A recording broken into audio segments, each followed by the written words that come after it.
This program is designed to provide general information with regards to the subject matters covered. This information is given with the understanding that neither the hosts, guests, sponsors, or station are engaged in rendering any specific and personal, medical, financial, legal, counseling, professional service, or any advice. You should seek the services of competent professionals before applying or trying any suggested ideas.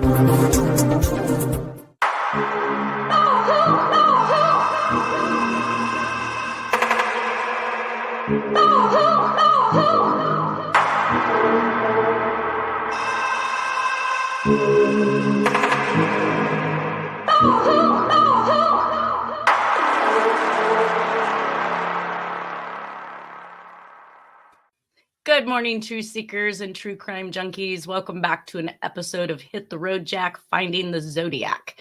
We're going to start again the show today by introducing Nolan Del Campo, attorney at law. Good morning, everybody. Good morning. Terry Batcher, hey, one of my great researchers. Hi there. How are you doing? I'm very well, and I say that as I meant to say, hiya kids, in the sense of being all of God's children, which I'm certainly all are. Yes. It always seemed like it. But. And now we have Harriet Suchet, who handles the code solves in this case. Oh, yeah. Good morning, everybody.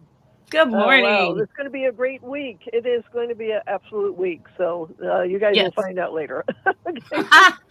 I'm just going to hop right on into the presentation at this point because we're going to pick up where we left off. We're going to be talking about some of the final unsolved murders that occur in California before Jack exits California, and we don't see any murders for about 14 months that are unsolved. Now, it's not that I'm saying he committed all of these murders that we're about to talk about. Harriet kind of fills in some of the things that she believes the solves are sharing with us in regards to some of these victims.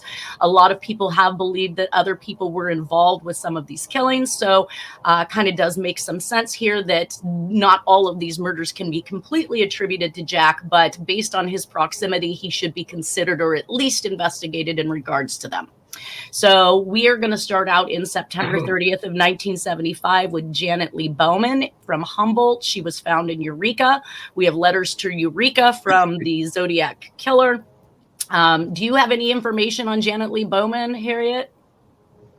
No, but that has, I think, something to do with, I think we're going to find that John Walsh and Reve Walsh are somewhere involved with that, because there's a lot going on in that county, that region that is involving them.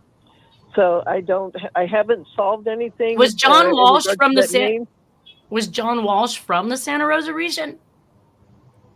Dennis said that when he met with John Walsh on a number of times outside of the show that he did, that he had connections to Mendocino County and that part of, Santa Rosa and that area. So I don't know if he's born there. Well, he's connected for sure. Yes. All right, so I'm gonna just gotta read you guys one of the latest. This was a article written on March 7th of 2022. Cold case: HSU student found strangled and raped in a case that may have been the work of a serial killer. Rightfully so. I shouldn't have this in my presentation because I do not believe that the Zodiac Killer was a rapist. Nor any of the crimes that we've looked at where a sexual assault may have occurred using a different object. So he wasn't actually a rapist. He was making it look like they were raped versus actually having raped them. But we're going to talk about this anyways, because it is another one of the Santa Rosa hitchhiker murder type murders. In fall of 1975, the murder of a San Diego woman enrolled at Humboldt State University preceded 3 other similar deaths in Humboldt County that would occur over the next 9 months. 4 women's bodies were found within those 9 months, strangled and raped. Law enforcement and the public speculated whether the deaths were the result of a serial killer. To date, the homicides remain unsolved, their similarities unmistakable, but definitely proven to be the work of only one, but not definitively, proven to be the work of only one perpetrator. Over the course of the next few weeks, we at RHBB will be covering these cold cases individually. We'll then take an in-depth look at any similarities or differences as well as possible suspects. The partially disrobed body of Janet Lee Bowman, 19, was found in brush off the side of Highway 299 near the Corbell Way Station, east of Blue Lake, on October 6, 1975. Almost 47 years after her death, her murder remains unsolved. On the morning of October 6th, around 11:30 a.m., the Humboldt County Sheriff's Office received a letter from an anonymous witness who had discovered the body but did not want to be involved in the case. The letter, postmarked on Saturday, October 4th, gave the HCSO directions to Bowman's body that was found partially disrobed, hidden in a bush off in the demonstration forest. HCSO's Lieutenant Roy Simmons said that the anonymous tipster was not suspected in the crime. According to the San Rafael Independent Journal, Bowman graduated from Roanoke Park Rancho Cotati High School in 1974 before enrolling at Humboldt University in Arcata. The 5'2", 95-pound Bowman lived in Arcata during her freshman year at HSU. After completing her freshman year in the spring, Bowman had spent her summer in San Diego with her mother, Nancy Bowman, who had moved to Southern California after Janet graduated high school. Bowman returned to Humboldt County on September 20th in 1975 to enroll in classes for her sophomore year at HSU. Upon her return, she rented a one-bedroom apartment on Pigeon Point Road in Eureka. The petite Bowman did not own a vehicle and was known to frequently hitchhike to get around.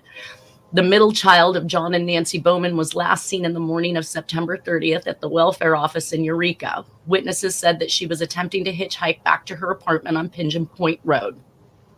A missing persons report was filed for Bowman on October 3rd after her friends noticed she had not attended any of her classes that week. Lieutenant Simmons said that Bowman's friends told detectives that Bowman did not have a boyfriend and did not date. They stated that she was very shy.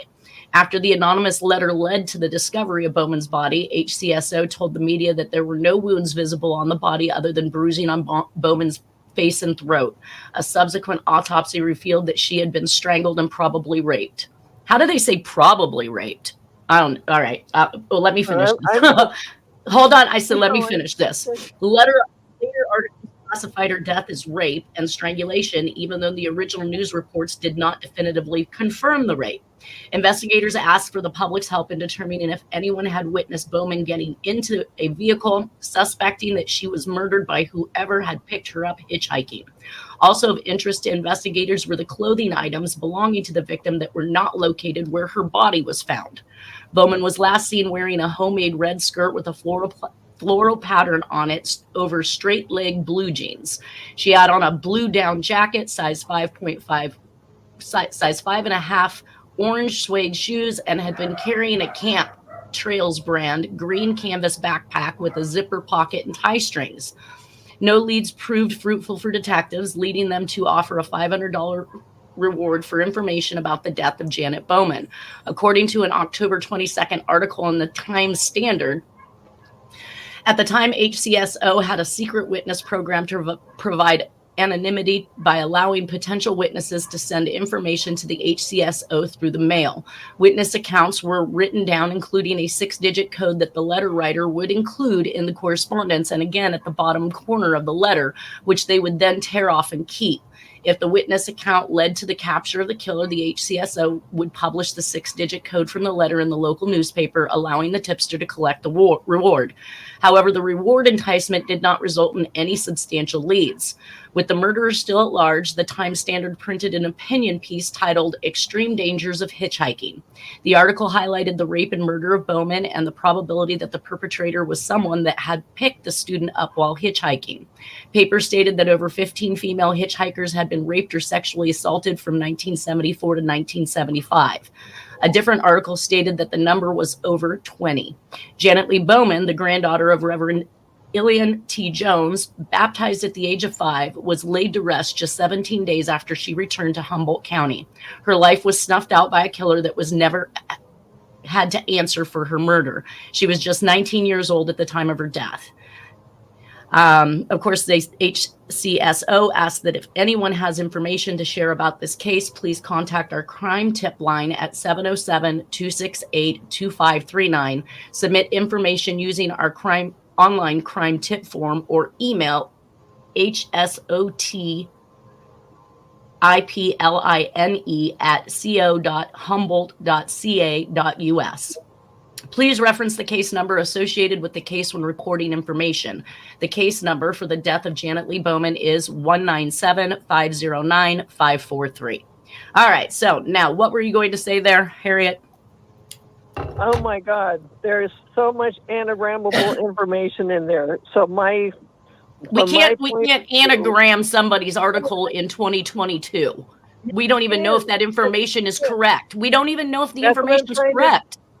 That's what I'm trying to tell you. That's what's been reported over the years, and then you are they misconstrue that stuff. That's what And this is in the National Center. I think it probably went into the database of NamUs, and so there is, and that's all sounding a lot like what happened with. The secret witness program was also. I read a lot of that story. I remember reading it because.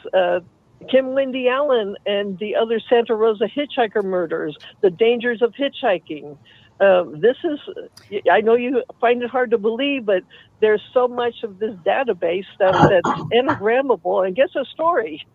And then you find out. I understand that, but this is written in 2022. They couldn't report the news straight the day it happened. So what we're hearing. Go ahead. I don't think that's her point. There's also the word eureka, and I don't know about the timing of that, but isn't that in one of the Zodiac Killer's, what do you call it, postmarks? One of his things he sent in, eureka. Yes. So I know what she's getting at there. She's just saying there's certain phrases and certain terms being used. I know, but we can't pick or choose those phrases anonymously or randomly to determine what. Harken back. They harken back. Yes, they do. There is definitely some connection or some type of coincidence between the statements that are being made, and I don't believe in coincidences. You guys are right. I believe that there's a connection between everything. However, what I'm saying is this is from 2022, and they couldn't get the news straight when it happened. Everybody reports something completely different about the case. So who are we to determine what is true and what is not, and what will form a message? Is all I'm saying. That's all I'm saying. That's how you figure it out, because if it comes up with the same names, John Edward Walsh Jr., Reve Walsh, and cocaine, and Sam Giancana, that's how you. But I think you could, if you pick the right things out, you could come up with those things. You're not getting this. You're not getting this because John Edward Walsh and Reve Walsh are still around, and they're doing a lot of stuff. But anyways, so we'll get past that. I'm just saying that you can find a whole bunch of information that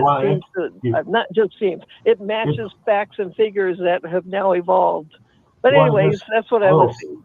You want to hear a little side note to all this? When you said the word cocaine, I didn't know this, but I learned the other day that the Secret Service found cocaine in the White House during Biden's administration. They wanted to destroy it, get rid of it. So I'm not kidding. I was just on the news yesterday. It was on the assassination attempt footage, and I had never heard that before. Thank you very much for the deep state news. But anyway, that's all I have to say about that. That's all. But I know where Harriet's coming from about that. I get that. I feel like I watched in a documentary with Bush them trying to bust somebody over cocaine during, was that the Iran-Contra scandal? Like they were trying to set somebody literally up right outside of the White House. Yeah. Trafficking money. It's a cash crop. That's why. Yeah, of course it is. Yeah, and that's why. It was under Reagan. Under Reagan and under Reagan. Bush, but I'm Republican, but I admit it. I'm seeing a lot about Reagan. I mean, he's got a dark side. He was the ultimate cocaine cowboy. The cocaine was flowing; it was everywhere. So, and that's enough of that. I'm just wow. The reality is, that's all I had.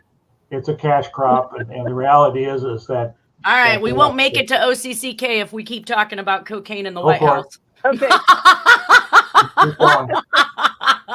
Now, our next murder is on October 16th of 1975. 19-year-old Susan Lori Dye under the overpass of Highway 101 near Dutch Creek Road outside Cloverdale, northeast of Santa Rosa. So this is another one that's attributed to the Santa Rosa hitchhiker murders. Do you have any information on Susan Lori Dye? Harriet? No, but that is Graysmith's list, and that's one to do. Gotcha. All right. So she's originally from Santa Clara. She's 115 pounds with long brown hair and eyes, fully clothed and placed where she laid rather than thrown from a car. Hitchhiking home from strangled. I don't know if I did that right. Hands had been tied. I think maybe that should have been its own line, that she was strangled. Hands had been tied. Her dog was found at a nearby Cloverdale school with a piece of rope tied to it that matched the rope on her backpack found nearby. She had died on an hour before she was found and had eaten an hour before that. And that reminded me of the babysitter killer, which we're going to be entering into here with the Oakland County Child Murders. Research info: she was made to look different and left out in the open, as this killer has shown the eagerness to do. I wanted to know what her family connections were, but I wasn't really able to find a lot about this. Now, on October 28th of 1975, we have Jack actually marrying Nora Chacon in Reno, Nevada, and we see a 4-month break in murders from October 1975 to, well, I thought March of 1976. So it's really not a 4-month. It's more like a 2-month. I believe we're going to see more murders start to pick up. Oh, here we go. And well, this one is actually attributed to D'Angelo, so I have now put his name on it. I don't feel the need to go completely through it, but a suspect that it was a police officer chasing him down, and he shot back, hitting the police officer's flashlight, but evidently D'Angelo got away. And the only reason why I left this in here is that this may likely be where the sighting in that original composite that we had seen in my research in 2016 that showed a completely different person than D'Angelo as the suspect that they were looking for. But that's all I wanted to say on that. Christmas of 1975, we see that Jack and Nora are at the new house at 5600 San Vicente Way in North Highlands, California. Jack appears to have black streaks in his hair in some of these pictures, and it's parted on the same side as one of the composites in the Sacramento nurses' murders. The 1976 Ancestry.com confirms this address for Jack W. Mila Terrence. I don't understand why his name comes up as Jack W. Mila Terrence, but that's what was found through Ancestry.com. We know it's Jack. I mean, Jack and Terrence. Well, Jack W. I don't know where the Mila came from. December 23rd of 1975 is the first doctor's report of a work-related injury from Cameron Park Shell. Jack is obviously needing some money because we know he's getting ready. We know now he's getting ready to leave the state. Dr. Robert M. Herman report November 1st of 1974 indicates that no specific diagnosis could be determined.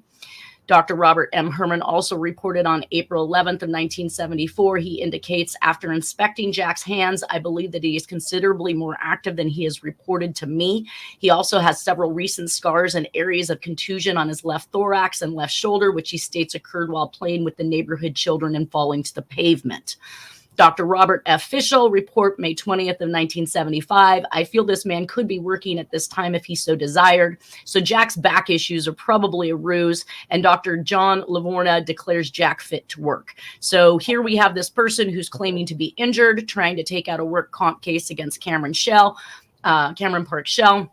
We also know that he does include the South Lake Tahoe City Linen Company in this particular request as well. So he is complaining and stating that he's incapable of working, yet he can be outside playing with the neighborhood kids, if that's what we believe.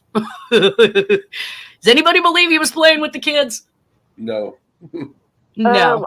Not in a nice way. He might have been trying to teach them something, but as in what he thinks is playing. He's really mixed up at that time point. I'm seeing it. Jack is admitting it in the codes I got. You know what's crazy is that I have an ex that used to say to other people, hey, want to go play in the backyard? And what he meant is, give me an opportunity to just whoop your ass. Ooh, I said that out loud. Sorry. Yeah, it was a very negative thing and something different to everybody for sure. Yeah. Here's the pictures of what Jack looked like in 1975. We can see that hair parted on the side. We can see the dark coloration. We can even see some of the dark streaks in his beard. Zodiac was described to have been wearing brown pleated pants with shiny shoes. You can clearly see in this picture, Jack is wearing brown pleated pants with shiny shoes. The things that hit home. So this is at the North Highlands residence where him and Nora were at that particular point in time in December of 1975. And we can see the Christmas tree behind Jack. Here's some continuations of those pictures. And here is actually one of the composites that came about in regards to the nurses' murders in the Sacramento area. This was one of 3 composites that were given. I found that each composite that was given gave us a completely different look. But I want to go back and look now and see if one of those composites were consistent with one of the composites in the D'Angelo case. So we may be looking at, a completely different person once again, but it's all in this presentation so that it can all be considered. Now, the OCCK murders beginning in January of 1976. So synopsis on the cases. Now, this actually times better than the Minnesota murders that occurred in 1974 with Jack actively going and scouting the new residents, because we're going to see that he is moving very shortly at this point in time to Minnesota. And we see that the Oakland County Child Murders pick up on January of 1976. This was one of the recent articles that I found that gives us a brief synopsis on the case. So I'm going to read that, and then we're going to hop into more information in regards to these cases. So this is done by Eaton Shear on April 13th of 2018. It says the Oakland County Child Killer Part 3, The King's Discovery. After 42 years, it seems that most Americans don't think about the mystery murderer that terrified the country long ago. The killer, who the media dubbed the babysitter, has been long forgotten, as well as hopes of finding him. Some of the only people still actively pursuing the case are the family of Timothy King, the 4th and final victim of the murders. Now, they say 4th. I'm going to show you guys 7. We're going to talk about 7 different murders. And I believe that the first ones were when Jack was scouting. And then the balance of them will have been when he was actively living outside of California in the Minnesota area. For a while, Barry King, Timothy's father, was content with the Oakland County Police's work. He truly thought that the authorities had done their best. That changed in 2006 when a phone call led him to take the investigation into his own hands. The call was from Patrick Coffey, an old neighbor. See, here's the Patrick Coffey. You sent me this article, I think, Terry. Right. The call was from Patrick Coffey, an old neighbor who had grown up across the street from the Kings. He was a child at the time of the murders and was inspired by them to become an attorney so he could put criminals behind bars. Much of the reason I went into this profession was because of what happened to Tim, Coffey said. Coffey described an encounter he had recently experienced to King. He had been speaking with Lawrence Wasser, a polygraph examiner from Southfield. Southfield is going to become very important. I want everybody to key in on this word Southfield, because we're going to show you some. I'm getting goosebumps just saying that. We're going to show you some things that are more than a coincidence. Coffey had mentioned that he became an attorney because of the Oakland County Child Killer case. This prompted Wasser to claim that he knew the killer's identity. Wasser said he had done a polygraph test on the killer long ago in a case unrelated to the child killings. The unidentified culprit had somehow let it slip that he was the Oakland County Child Killer. Wasser also mentioned that the killer and his attorney were now deceased. He did not reveal any names.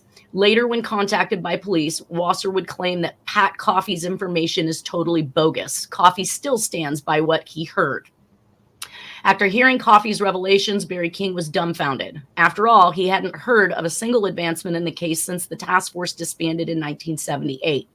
King informed his daughter, Kathy Broad, of the news. She contacted Livingston police with the new information. They now knew that the killer and his lawyer were both dead. Now, they're making a claim to substantiate something Wasser is saying was totally bogus. So who do we believe, really? This narrowed the suspects down to one man, Chris Bush. By 2006, neither the public nor King had heard of Bush's suicide or the drawing of the screaming child in his apartment. Barry King said that Bush was the best lead they had. However, in 2006, police told King that Bush was no longer a suspect. This led King to believe that the police were hiding information. He filed a request for Bush's police file under the Freedom of Information Act. The police handed over 3,411 pages of documents to the King family on December 15th, 2010. Barry King learned a considerable amount from the files. For one, there was a lot of information on Chris Bush's history. In 1977, he and an accomplice, Gregory Green, were charged with molesting a boy in Flint. When interrogated, Green said that Chris Bush had killed Mark Steppens When interrogated, Green said that, his accomplice said that Chris Bush had killed Mark Stebbins, the first victim in the killings. He said that he and Green had planned to abduct and molest young boys. He added that they had searched for boys in Ferndale, Royal Oaks, and Berkeley. Ferndale and Royal Oaks are more places to key in as we go through this. Yeah. These were the locations where the first three... What's that? Ferndale, California? No. Oh, no, okay. Michigan. Michigan. These were the locations where the first three victims had been abducted. Bush, on the other hand, admitted to being a pedophile, but not to killing anyone. He passed a polygraph test. Neither of the two was investigated any further. Green pleaded guilty and received life in prison, while Bush was released on probation. We'll talk about why he was released on probation. To this day, it is unclear why they received different sentences for the same charges. We know. 2 months after Bush's release, Timothy King, the last victim, was abducted. The documents revealed that Chris Bush drove a blue Vega with a white stripe, which is why this blue Vega keeps coming up in these crimes. This car looks very similar to the infamous blue Gremlin with a stripe that was present at Timothy King's abduction. It is possible that the witnesses would have confused the two cars. Barry King still believes that Bush was the killer. There is evidence supporting him. Bush had molested kids in the past, and after killing himself 2 years following Timothy's death, police found bloody ropes and a drawing of a screaming boy in his apartment. The boy bore a strong resemblance to Mark Stebbins, the same boy Green claimed Bush had killed. It took King 28 years to find this information, 28 years of blindly wondering who killed his son, while the police held precious information just out of his reach. He didn't even know about the drawing of the boy. While it bears a strong resemblance to Mark Stebbins than to his own son, this information is still crucial. In 2008, King convinced investigators to re-examine Bush's polygraph test. The results came back different this time. Detectives discovered that either Bush had not been telling the truth or the tests were inconclusive. The authorities also got a search warrant to search Bush's old house. No evidence was found. In 2010, the police announced that Bush was no longer a suspect. King, however, thinks that the authorities are hiding something. He believes that the police had found Bush guilty of the killings years after the case but covered it up. According to his theory, they did this to hide their embarrassing police work and or to protect the status of Bush's father. King has posted this theory and all of his evidence proving Bush's involvement on his blog, a father's story -OCCK.com. Whenever the case is re-examined, Barry King always insists that Chris Bush was behind these killings. Jessica Cooper, the Oakland County prosecutor, feels differently. He believes that he has found the killer, she explained. We've explained to him why the person who he's chosen is not. Cooper also said that they'd prefer to focus on a living suspect. Even if we could prove it, we couldn't prosecute it, she said. King still thinks that the killer's identity is out there somewhere. The identity of the Oakland County Child Killer remains a mystery that may never be solved. However, his killing spree will never be forgotten. In a world filled with malevolence, the only true way to destroy evil is to stick together and not lose hope. If this can be achieved, maybe atrocities like the Oakland County Child Murders can be prevented. All right, so let's hear it. Terry B. Can I say what I know about Mark's? Oh, Terry B first? There, yeah, Terry B. He knows a lot. Go ahead, say something. Go ahead. You go first. You'll probably be quicker, Harriet. Go ahead. Yeah, I'll be really quick. I found out that Mark Stebbins appeared to be Robert Stebbins' son. Robert Stebbins worked for Nixon and then went into, I think, the State Department field and helped get Tot Tran Harriman, who became a future victim of Jack's, out of Vietnam when it was collapsing, and also Kathy Wynn, a future anthrax victim of Jack's. So that's number one for me. Okay. Wow. That's new to me, but that's cool. Jack probably did kill Mark Stebbins because that's also involved with Watergate and missing transcripts. So that's a lot to throw in there. But then also, is not Barry King an attorney? Yes, he was very much. Barry King? I think you actually, Okay, I think Terry B actually brought up the Barry King, think, was wearing the buttons you said to promote something about Vietnam. What was that? That's a guess on my part, is that the button hints that are on the Zodiac. I don't want to cut Harriet off. She has something more she wants to say, but just one more really quick. Barry King, I believe, represented somebody who was connected to little Lenny Schultz, which is brought up in the Zodiac communications about things going on a ship and stuff like that.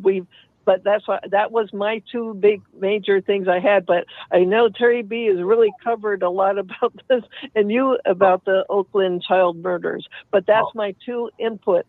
That's two big cool. things. And let's go back to that. That's very cool. Barry King served in Vietnam in some capacity, and it was higher ranking capacity. Something to do with repatriating Vietnamese people that were in the militarized zone further south and rebuilding their villages further south. And if you do something like that, you're going to want to organize the names. And it's my guess, just a guess, that perhaps he made some buttons for these people to wear to keep track of who was who in both English and in Vietnamese. That's just a guess on my part. But he played some role there. And that's the only evidence I have. But I think the evidence that you indicated, Harriet, might be more spot on. I don't know. But I don't think we should go down that road. I think that we should go down that road. But anyway, these all happened within a fairly short window of time, these 7 victims. So if you want to say something about this here, Nanette, go ahead. But I just sent this document your way. I got this from Kathy Broad, and I don't know the veracity of it, but there it is. And those are all suspicious, although some of them, I think they got one of these victims. They've got somebody clearly convicted on it that was probably responsible for one of the babysitter ones. But so go ahead and say what you're going to say next, or what you want me to say. I was hoping that I could read this better. When you blow this document up, Terry B, are you capable of reading these specs inside of here? Because this is a comparison of facts surrounded the 7 SOC cases. Well, let me just see it. Just take me a moment. I'll look at my own files and tell you that, because I believe so. I think so. All right. Well, I will continue on with what I have then while you do that. Go for it. So what we're looking at on my screen now is the comparison of facts surrounded 7 cases. So I want to stop everybody when you think it was just 4 murders or whatever. There were more murders that were happening in Michigan that can be attributed, obviously, based on the comparison of the facts.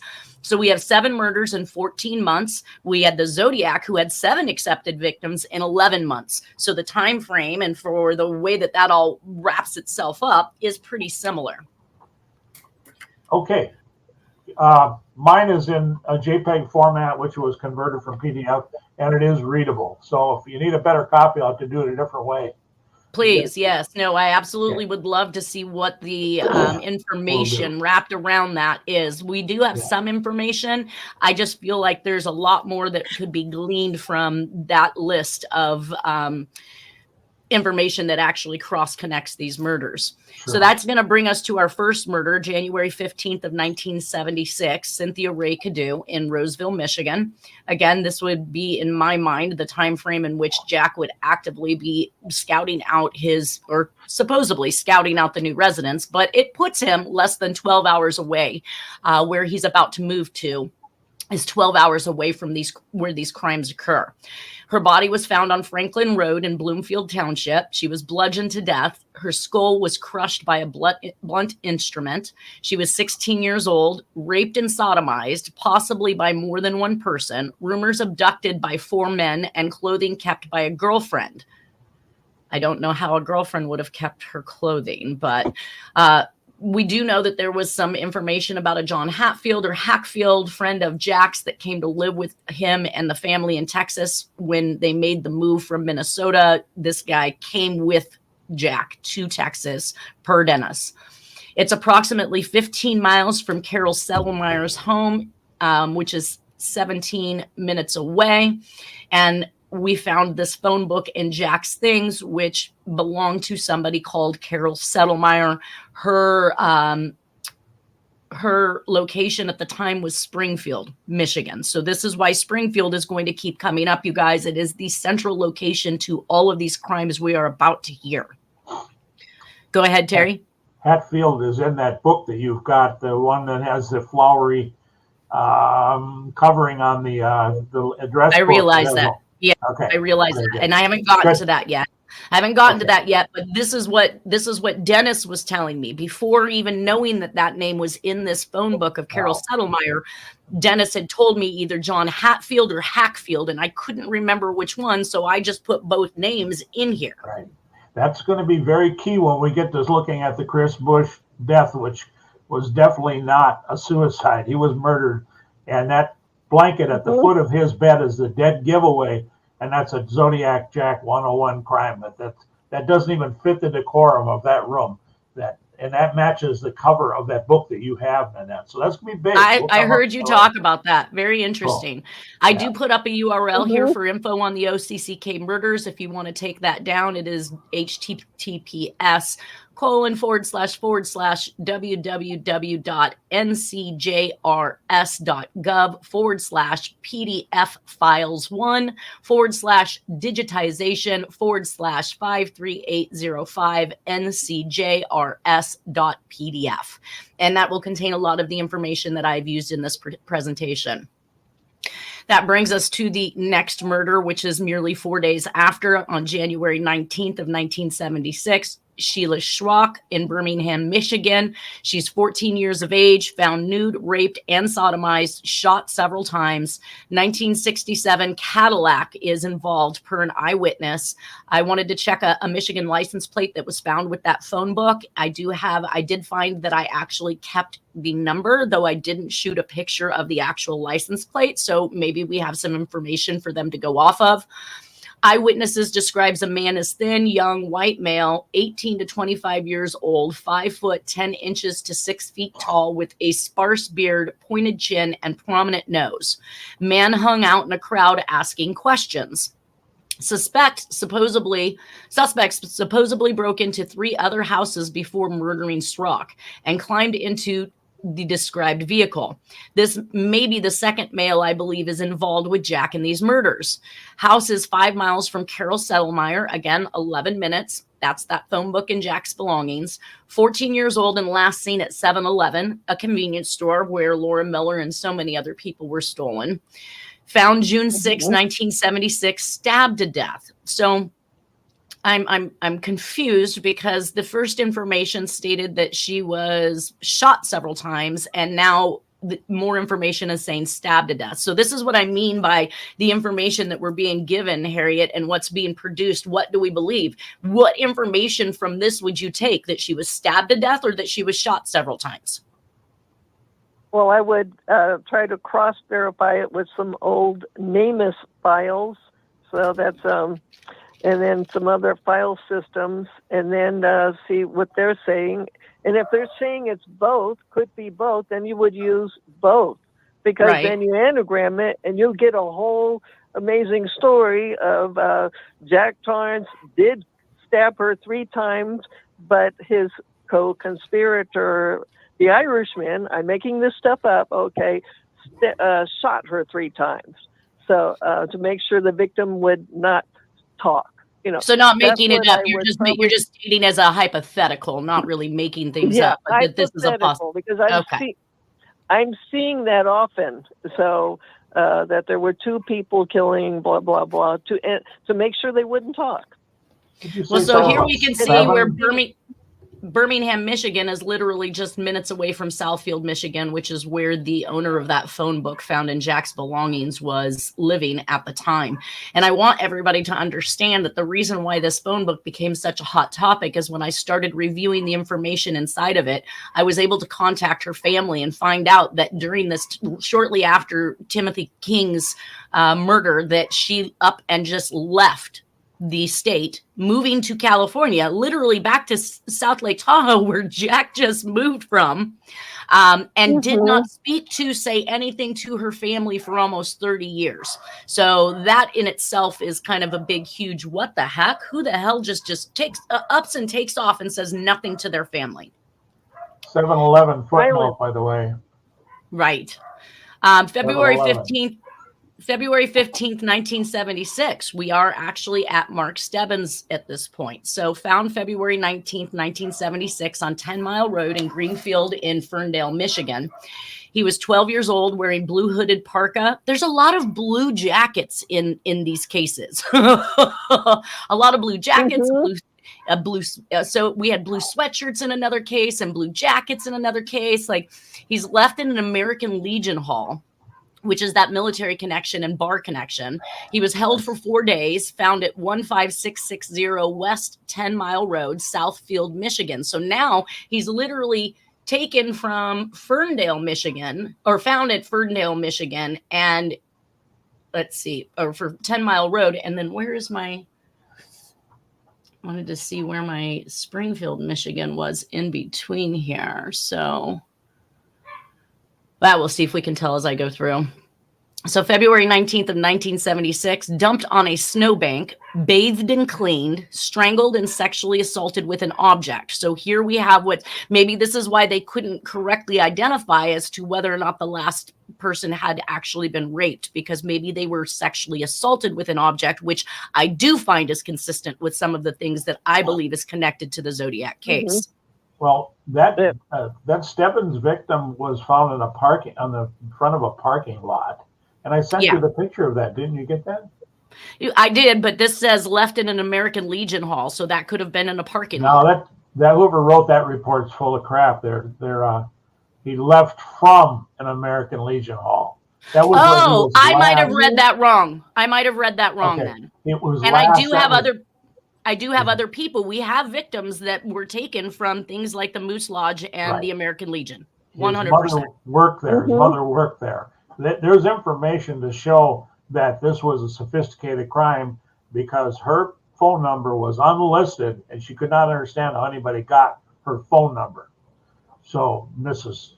her name was something else, I think, other than Stebbins. So who got her phone number? What do you mean? Well, there's one of the documents that I sent you was a taunting call that came to her place right when the cops were in her house, and he said some nasty things to her, and including that he was going to essentially rape her or something to that effect. But I sent one of those documents to you, and that's for the Stebbins case. And I I sent you a picture of him laying in the parking lot. That's where he was placed on display in the front of a busy place. Exactly. And that's what we're going to see with several of these particular victims, that the killer did not have a problem splaying them out, I believe, not too far from the Troy Police Department in Michigan. So we're going to see that public display just like Black Dahlia. They claimed that there was sperm in his throat, too. And I had to double check that, but that's what they claim in the documents and the autopsy. So anyway, go ahead. All right, you're going to definitely know more about this than me. So I'm just giving us the blanketed information, and you are going to fill that in. So shows that the dump site is 5 miles and only 9 minutes from Carol Settlemeyer's house. The targeted area is Oakland County. We know that Jack is from the Oakland area in California, the Bay Area. There you've got Oakland, San Jose, Santa Clara, all these very interesting things. But I think that in itself is literally a coincidence, since if these are targets, then it wouldn't matter where they were at. He was going after them. Probably just a coincidence. So here's also, you had sent me across the picture that was found in Chris Bush's. I just think that is so blatant. I think the picture you showed me, and we're going to get to that this is literally taped to his closet door. If he was involved with this murder, if he was at any point in time, had he been responsible for what happened to this child, would you post this openly in your room? Hell no. That's a dead giveaway. You'll pardon the expression. That's a dead giveaway that was planted there. And it's got a Zodiac crosshair symbol on the earlobe of the damn thing. And it's got all these markings that Jack loved. I have that. Yeah, we're going to get to that because I do have that in there. So I just put this one up to show people the drawing that was found in Chris Bush's bedroom upon his suicide. We have a lot to say about the Chris Bush bedroom. Yes. Now, Chris Bush's father is a corporate, I think he's a corporate accountant for GMAC, both domestic and international. So he's a big wig with lots of money. So when we look back to why did Chris Bush get a different sentence than Green for the same rape of a boy, this is exactly why Chris Bush got a completely different sentence. Yeah, rich people buy justice. Yes, they do. Yes. Now, so this is that picture of the parking lot where you stated that this is the body of Mark Stebbins, correct? Right. Okay, and then this is actually the well, maybe it's, I thought it was on a closet door, but it looks like it could be just hung on the wall. This image is from Chris Bush death scene. A clear copy of this drawing clearly shows several JT single or compound and inverted inclusions, as well as crosshair symbols on the earlobe, as found on California Zodiac Killer case documents. Yes, absolutely. So, and that's your take on it, because you've studied this particular drawing quite intensely. I have pretty good copies of that. I believe I sent you, but no, we're going to get to it. It's coming. It's coming. Okay. One of the things I thought I would throw up first is that you sent me an investigation follow-up, and it says details officers Dean and Sykes went to the area where the body was found. Officers were on the east side of the wall in the parking lot of the New Orleans Mall. So that's in a mall parking lot, basically, right? Right. Officers looked down and observed a small 2-inch by 4-inch card with the name Mark Stebbins on it. It is a card that was passed out at the funeral home. Card was preserved for prints, and the TOT, Chaplain Ponovich, Corporal Ponovich, see diagram for exact location were found. And Terry B has noticed that the placement of Stebbins' funeral card at body placement site is Jack 101. Jack Zodiac. Right. Well, we do see that in the Laura Miller case, Tim Miller has indicated that somebody had gone back and desecrated basically the shallow grave in which his daughter had been buried after her murder, and dropped off some X-rated CDs and some things of that nature. So returning to the crime scene or returning to the shallow graves, as we know with many of these, we're finding bodies within, yards of other bodies. We're finding body parts, especially in the League City deaths. We're actually finding the hands of one victim in a shallow grave with the body of another victim. So we clearly have somebody who is repeating and going back to the last place that they either buried or dumped a body. Well, 7 victims concentrated in that area in a reasonably short period of time. Very short period of time. And the whole time that Jack is in Minnesota, 12 hours away with family. Nora has family in Michigan, so reasons to be there. And we know that he's not working. He's not doing anything with his time, but he's certainly moving around with money that I'm not sure how he's getting. I mean, we know he sold the property in Mount Auckham. They sold the car before they left. All of these things transpired in late 1975, previous to the move. So maybe that's where he got the money, but he seems to move around a lot freely for somebody who has no income. Yeah, he's. I'm seeing it. He's definitely connected to the deaths of Sam Giancana. He got paid for that one, and that's 1975. And he's connected to helping kill Hoffa. And Michigan, right? So yeah, he's right there in 75. So that's where the money came from. Sure. And so that's my take on that. When was Giancana killed? Giancana, let's try to get these straight. They're a month apart. I think Giancana was killed June 30th, 1975, and Hoffa is July 31st, 75. So they're a month apart, and Jack is definitely in that area helping to get those two dead. So Jack. Well, and he's not working. We know that he indicates that he was purportedly on this disability from March to June of 75, which he's complaining about in his work comp case for Cameron Park Shell. But all of the doctor visits says that he appears to be doing way more than he says he is. He's got injuries that he accounts for playing with children, and he is far more active than he is stating that he has been. Right. He claimed to have been bedridden during that time, and that's not what the doctors found. We are actually No, down he's to in our last Michigan. minute, you guys. Terry B, we're going to pick up next week. In regards to this, we are going to do that pre-record Tuesday morning at 8 a.m. my time, 11 a.m. Eastern, and we'll pick up and continue the OCC cases from that point, and we'll start with your take on this drawing.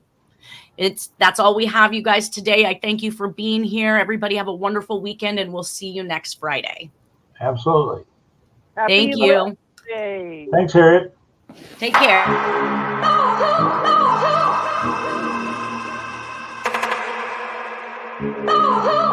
Oh,